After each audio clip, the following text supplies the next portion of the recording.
Olá, meus queridos do 7º ano, tudo bem com vocês? Espero que esteja tudo bem, né? Que vocês estejam em casa, se cuidando. A Pró também está em casa. Bem, a nossa aula de hoje, nós vamos começar com experiência, né? E já que o nosso conteúdo nós falamos sobre calor e temperatura, nós temos aqui duas velas que está representando, né, o calor através das suas chamas. E a nossa experiência, nós temos dois copos descartáveis, um com água e outro vazio. E a gente vai ver o que é que acontece quando esses copos eles ficam acima da chama, né? Eles começam a sentir o calor da chama da vela. Observem que o copo que está sem água, ele está pegando fogo, né? Ele foi queimado rapidamente. E o copo com água, ele não chegou a ser furado e nem pegou fogo, ok? Vai. Bem, vamos ver o que acontece agora com essas duas bexigas, né? Uma, não sei se dá para vocês verem, essa está com água dentro e essa está apenas com ar, né? Com gás. Então, vamos observar o que acontece quando nós colocamos eles próximos da chama.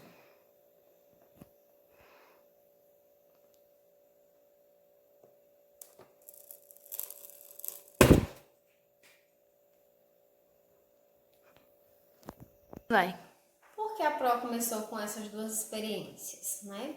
Porque hoje nós vamos ver um pouco sobre a propagação do calor, né? O que seria a propagação do calor?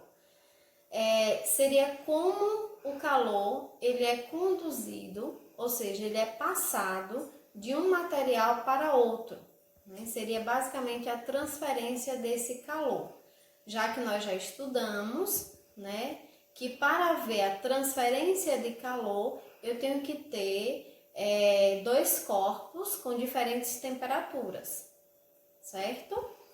Então nós temos aqui essa propagação do calor, ela pode ser feita a partir de três formas, né? Através da condução, da convecção e da irradiação. No primeiro exemplo, que é através da condução, geralmente a condução ela ocorre em materiais sólidos, né? Nós temos aqui o exemplo de uma barra de metal posta numa chama, né? E aí nós vamos ter a propagação do calor nessa barra de metal. E por que há essa propagação do calor na barra de metal? Bem, a gente viu que os átomos, quando eles são aquecidos, eles aumentam a sua agitação.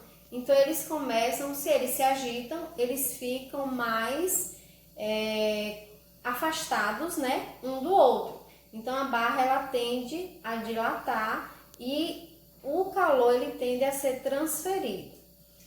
Então, geralmente, quando a gente coloca uma panela no fogo, por exemplo, a gente sempre tem que ter o cuidado de não colocar a mão na panela, por conta que a gente pode se queimar.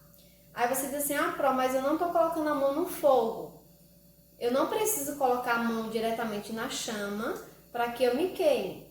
Simplesmente, se a panela for, né, de alumínio ou inox, é lógico que vai haver uma propagação do calor muito rapidamente. Então, eu vou sentir isso na minha mão. E aqui embaixo tem, né, o exemplo de como que fica as moléculas, né?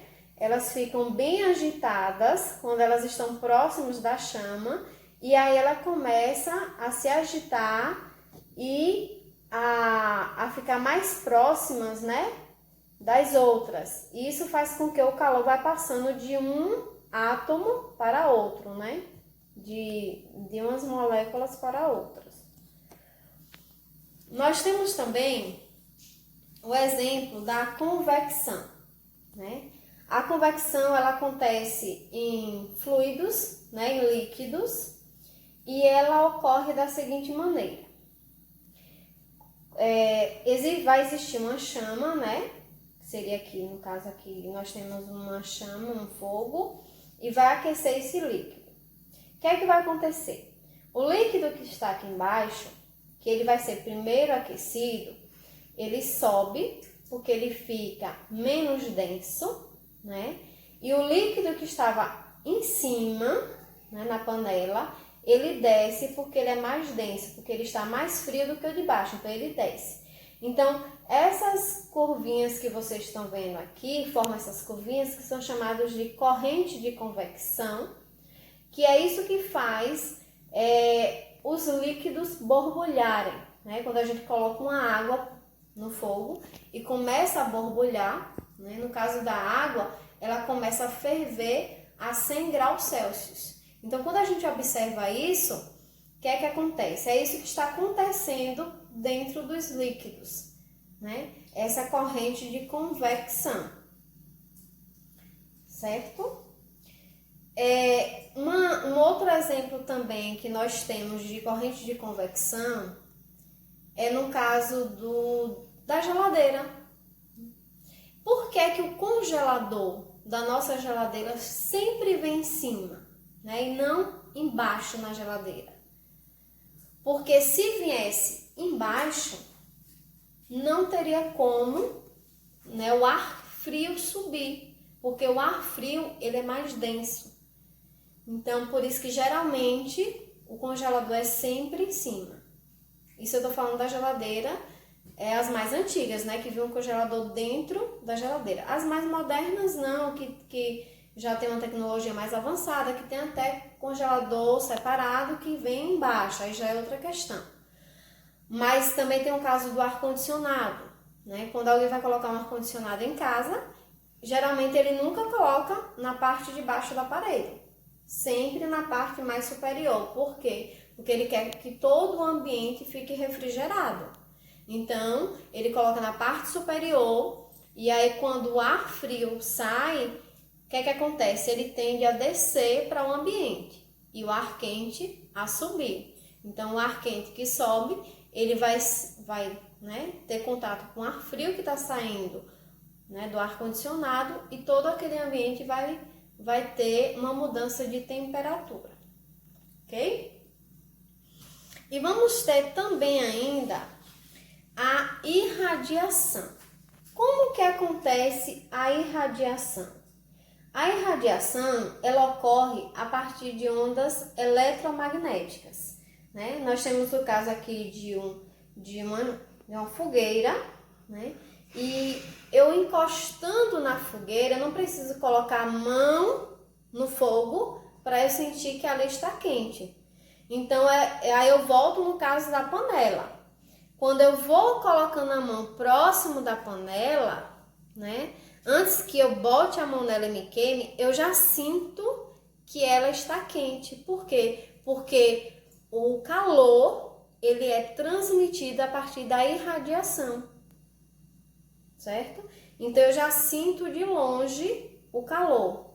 Então, a irradiação ela pode ser sentida através da luz solar, né? Como que os raios solares entram na Terra? É a partir da irradiação, o calor que chega até nós. E olha que é bem distante, né? Mas mesmo assim, os raios, né, o UV, o VA, o VB, entra até a Terra e consegue né, transmitir o calor através de ondas eletromagnéticas, né?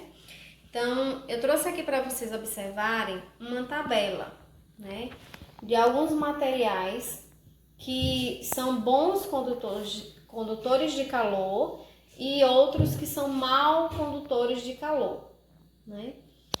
Então, nós temos aqui como bons condutores o alumínio, o ferro, o aço inox, o cobre, a prata, latão, o silício e o corpo humano. Foi. Por isso que geralmente, né, as panelas, As assadeiras, as frigideiras geralmente são de alumínio ou inox. E para falar no corpo humano, a gente tem uma falsa ilusão. Às vezes no inverno, no frio, a gente compra, né, um blusão, compra uma coxa bem grossa para se aquecer, que na verdade não é a coxa e não é o blusão que aquece a gente, é o nosso próprio corpo que nos aquece. O que é que ocorre ali? Na verdade, a gente, quando veste a blusa ou quando está coberto com cobertor, a gente não perde calor para o ambiente, né? Então, quando o nosso calor ele sai para entrar em equilíbrio com o ambiente que nós estamos, ele encontra uma barreira que é ou o blusão ou o cobertor e ele retorna para a gente. Por isso que a gente se sente aquecido.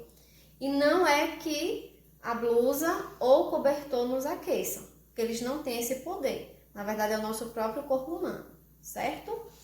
E falando aqui dos maus condutores de calor, que são chamados de isolantes, nós vamos ter plástico, madeira, isopor, vidro, lã, cerâmica, papelão, penugem e pelugem, né? Por isso que geralmente toda panela, ela sempre tem um cabo ou de plástico ou de madeira, né? Os utensílios de cozinha que você vai manusear na cozinha sempre tem um cabo diferenciado, geralmente de plástico, certo?